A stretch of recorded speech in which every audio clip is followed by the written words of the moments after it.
Hello and welcome back to the LFC transfer room. Today we have an expert analysis video with Zach Lowy of breaking the lines and talker for Talksport and beyond the pitch. Zach, how are you doing today?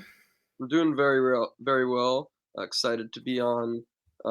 It's funny. This is actually my the third time a fan channel has asked me to come on to talk about Darwin Nunez. The first one was an Arsenal fan channel. Second one was a Manchester United one, and now probably the club that will end up signing him, Liverpool. So excited to be on.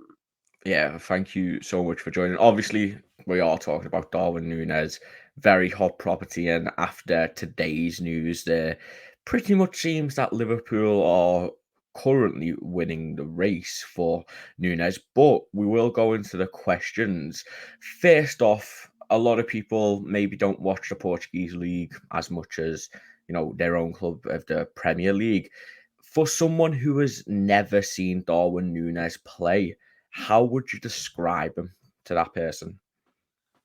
I mean, I think that Darwin, he's a player who is very explosive, very physical, and yeah, in many ways I think in some ways, an old-fashioned center forward, he's going to get down, he's going to break on the counter, can use his physicality and speed.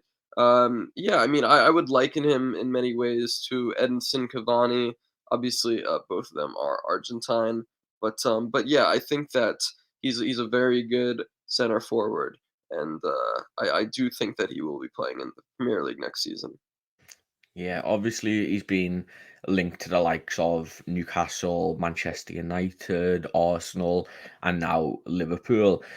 Going more onto him, do you think his focus is Champions League? And he might not break into the Liverpool team as a starter straight away, but does it seem like Liverpool has more pull, and especially the fact that he played at Anfield last season, this season in the Champions League? Do you think that's a major factor for him? Yeah, I mean, look, I think that I said before that I think that Darwin would join a club that doesn't have Champions League football.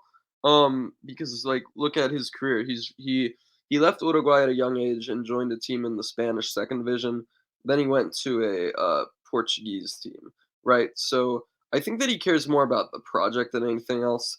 But I definitely think that Liverpool, yeah, he would much rather go to Liverpool than United or Arsenal. But Champions League is definitely not the only reason, right? I think that one of the biggest reasons is that, like, you look at Liverpool's recent big name signings, right? Mohamed Salah, Sadio Mane, um, Luis Diaz, right? And really, I mean, you get the sensation that there really isn't any better club to develop as a young forward who's on the cusp of reaching their prime than Liverpool. Jurgen Klopp has just done a fantastic job of of developing these players, right? Whether it's Diaz, Firmino, Salah, Mane. So I think that there's the project, right? That you have to focus on because whereas with Manchester United, I think that most of the appeal, no disrespect to them, I mean obviously they're a massive club, but I think that a good deal of the appeal there is just financial, right? It's just the salary that you're going to make. With Liverpool, you're going to a club that has a proven track record of right of getting to these big games, but also developing these players.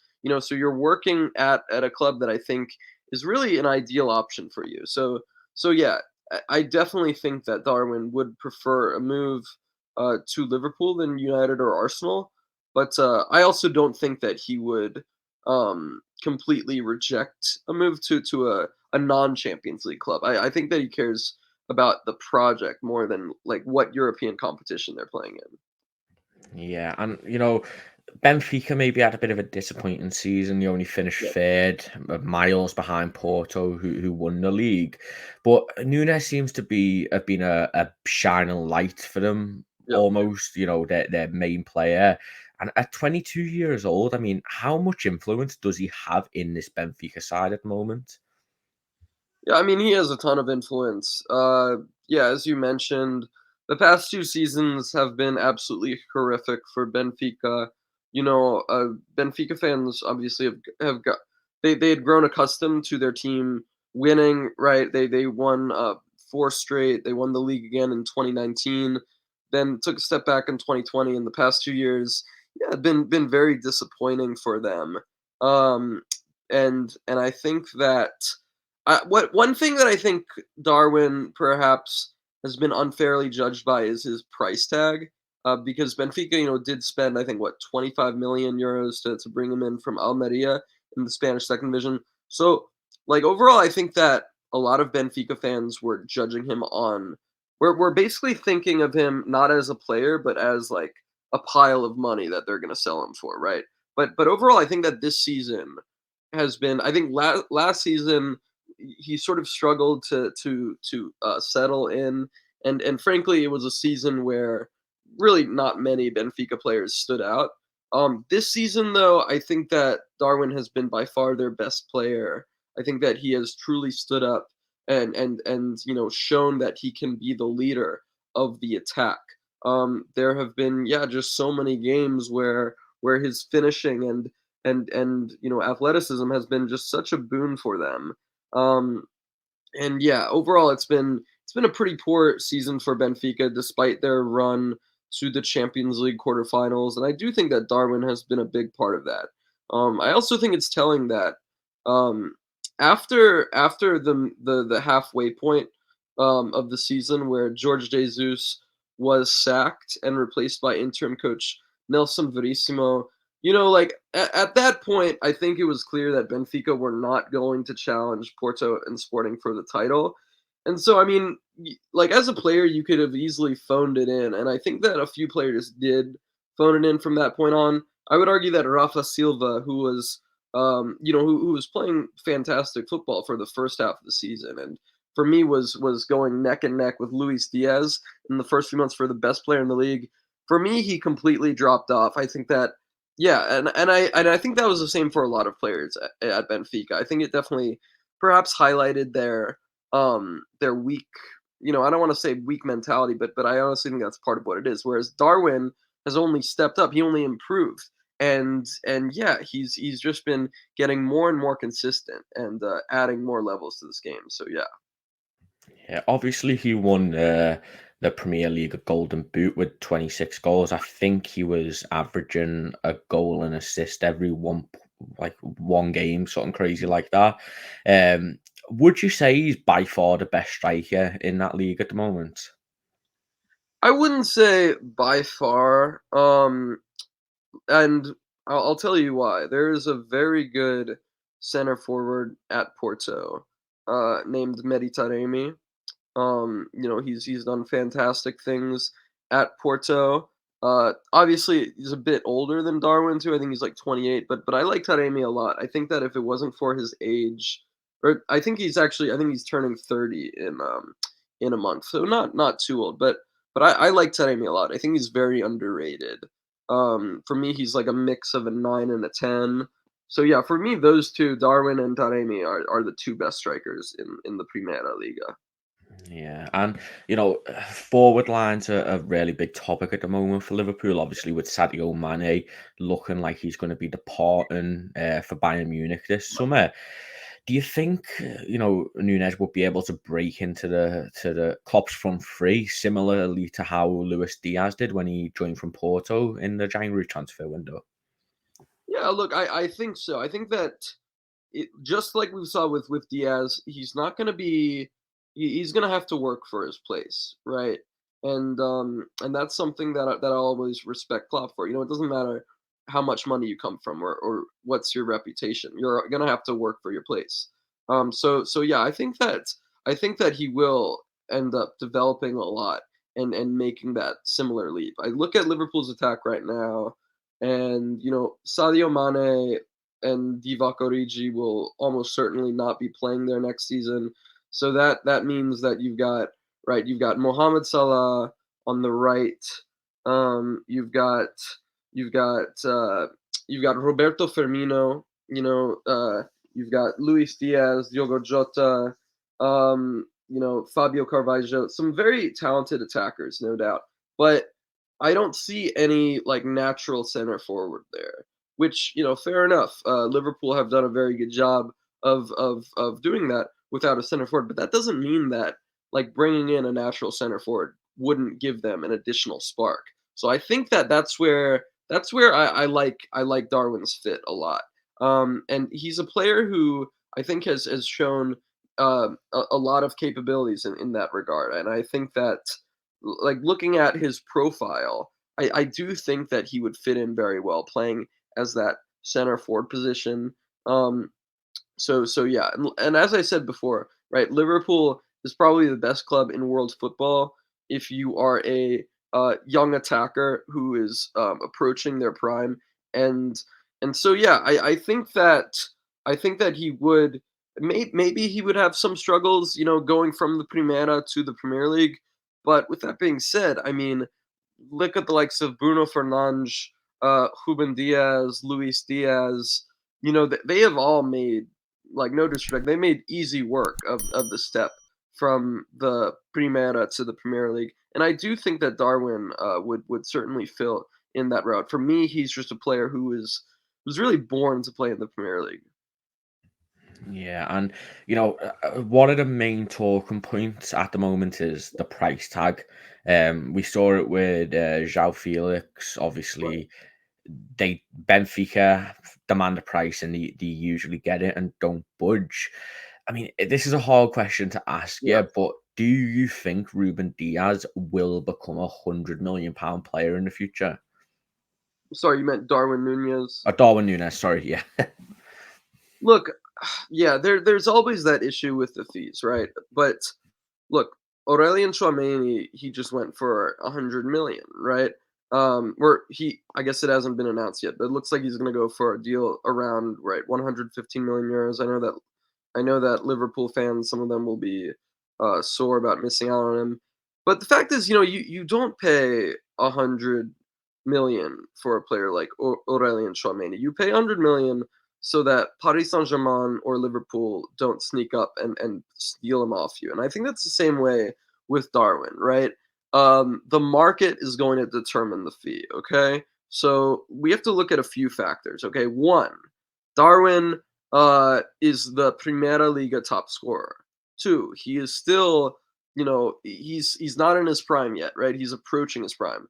Three, he just had a fantastic campaign in the Champions League. Okay. Four, Benfica had already paid a club record fee in 2020 with the hope of selling him for a massive profit. Okay. Five, Benfica they were rejecting pretty expensive offers. Definitely not 100 million, but I think 50, 60 million for Darwin in January as well as the summer. I remember that. I think Brighton were linked to him in the summer, and I think that West Ham they reportedly offered I think 50 or 60 million in January, according to some Portuguese newspapers. But so this is a man who, even when he has not been in his best form, has still been getting those offers. And Benfica held out. They kept him because they knew that they could get a higher fee. Okay, and look, it's just a fact that's the center forward position, right? I'm not saying that's the most important position in football, but it's definitely one of them, and it is, I think, the most expensive one, right? It's the one that you pay a premium for. That's just the way it is. So I mean, frankly, you also have to look at other players who are going, right. I mean, frankly, if Dusan Vlahovic is worth, right, what did he go for? I think 70, 75 million.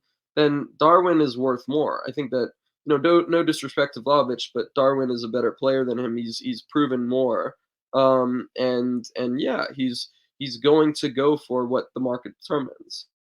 So, Yeah. frankly, you're not just paying, what people need to understand is you're not just paying, 80 million or 100 million, or however much money it will be for him, for Darwin as a current player. You're paying for the next 5, 10 years, right? You're paying for potential, right? And what Darwin will look like in 5 years from now. And you're also paying so that Manchester United won't go around and steal the top target from you. So that's frankly what the market determines. And yeah, I think that Benfica are well within their rights to offer to demand a high fee.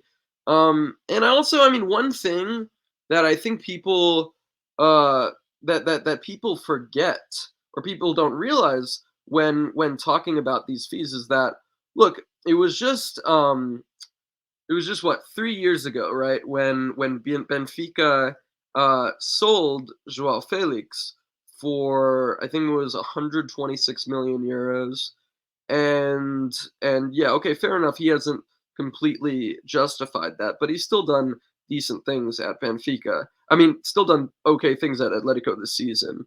And look at what Benfica spent that money on. Okay, they spent what I think 20 million euros for Raul de Tomas, around a little less than that for Carlos Vinicius. They spent a decent amount on like so Chiquinho, Julian Weigl. In the next summer they would go around and spend. Obviously, they brought in Darwin, they brought in Everton, Cebolinha, Pedrinho, Luca Waldschmidt. And so, like, with the exception of Darwin, I don't think that any of those attacking signings worked out. So, even if you're getting a lot of money, if you're Benfica, it's no guarantee that you're going to be able to fill that.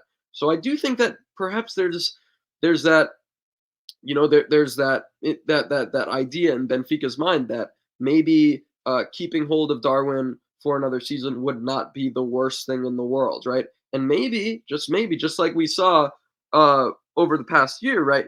Patience can be a virtue, and yeah, so maybe if teams are not willing to pay 100 million this summer, maybe they will after a really good World Cup.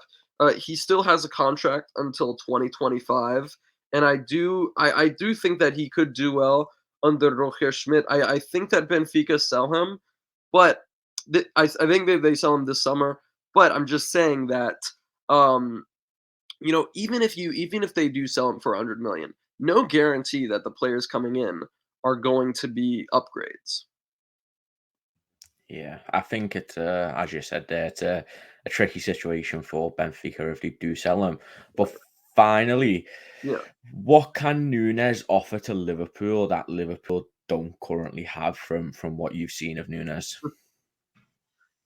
I mean, it's a tricky one. Liverpool, they have a lot. They have, for my money, probably the best squad in world football right now. But I think that Darwin, as I just mentioned, I think that Darwin offers that a kind of a natural center forward position, which they don't really have right now, right? Divock Origi, probably the most natural center forward that Liverpool had in their squad, is off to Milan. But I think that Darwin is a better player than Origi. I think that he offers physicality, movement, explosive movement, ability to break on the counterattack, and overall just the natural goal scoring instinct. There are a few things that he does need to work on, though. I think that perhaps dribbling, hold up play, making the right decision in making the right decision, perhaps not being so greedy. But I will say that I've seen a lot of improvements with those regards, whether it's hold up play or being a little less selfish. I think that he is a player who is improving, who's still not the finished product yet. But like I said, you are paying for potential. Okay, so that this player is gonna come with some flaws, without a doubt. But I'm confident in Jurgen Klopp's ability to mold these players. I think that, and that's also why, honestly, I mean, a lot of people they will look at like a 5-second video of Darwin, like taking a poor first touch, right, and just assume that he's a bad player, which is just completely ridiculous, right? But it's kind of the generation that kind of that social media generation that we've gotten accustomed to, right? And you could do that with any player, right? You could do that with Mbappe, you could do that with Ronaldo, you do that with Messi, getting just like a 2-minute fail compilation. So frankly, I don't care about that. I think that I think that it's funny as well because one of the videos that people will bring up a lot is that video of him doing step overs that are sort of high. And what's funny is that video, just like right after right after the video cuts off, he ends up scoring against Barcelona. So if Darwin did not score that goal, then nobody would be talking about his high step overs. But that's social media for you. People care more about like how high his step over is than him scoring against Barcelona. But so yeah, overall, I think that it's like I wouldn't read too much into that. Okay, yes, he has his flaws, but this is a very good striker. I think that he has the potential to be a top five striker in world football. He doesn't have. I'm not saying that he's the complete package yet, but he's definitely getting there. He's improving at a really rapid rate, and I do think that a move to Anfield would accelerate that development. Yeah, well, hopefully all of that transpires what you said. But Zach, thank you so much for joining us on the channel today. If you just want to let people know where we can find you and your Twitter and all other stuff like that. Yeah, absolutely. So you can find me on Zach Lowy, ZACHLOWY, on Twitter, as well as BTLVid. That is our Twitter account. BreakingLines.com is our website. And we do have an upcoming really good player analysis on Darwin coming out soon on the site. So definitely keep an eye out on that. Definitely. We'll put all of them links in the description for you. Make sure to go and check out Zach and all the projects that he does. But again, thank you so much for joining us. Make sure you leave a like on the video and subscribe to the channel. And I've been Charlie.